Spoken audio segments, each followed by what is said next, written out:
প্রেম করে বিয়ে, অতঃপর লোহমস্যক ঘটনার মধ্যে দিয়ে স্বামীর হাতে স্ত্রী খুন।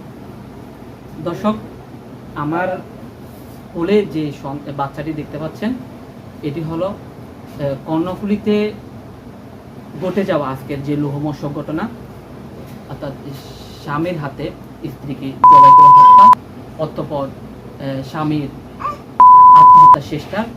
এই রেশমি এবং ইব্রাহিম দম্পতির এই 7-8 মাসের সন্তানটি অল্প বয়সে হারালেন মাকে এবং আশঙ্কাজনক অবস্থায় মেডিকেলের বেডে তার বাবা। এই শিশুটি মাত্র 7-8 মাস বয়সে হারিয়েছেন তার পিতামাতাকে। ঘটনার সূত্রপাত কি এখনো আমরা জানতে পারিনি, তবে এলাকাবাসী এবং যারা রয়েছেন পার্শ্ববর্তী যারা ভাড়াটিয়া রয়েছেন তাদের সাথে আমরা কথা বলে যেটি জানতে পেরেছি,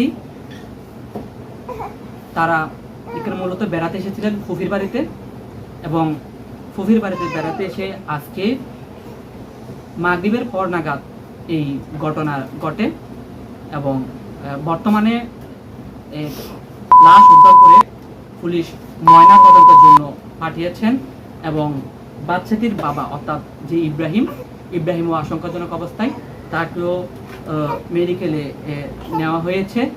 তো বিস্তারিত সূত্র, এই যে ঘটনার সূত্রপাতকে আমরা এখন জানতে পারিনি, আমরা জানার চেষ্টা করছি এবং আপনাদেরকেও জানানোর চেষ্টা করব।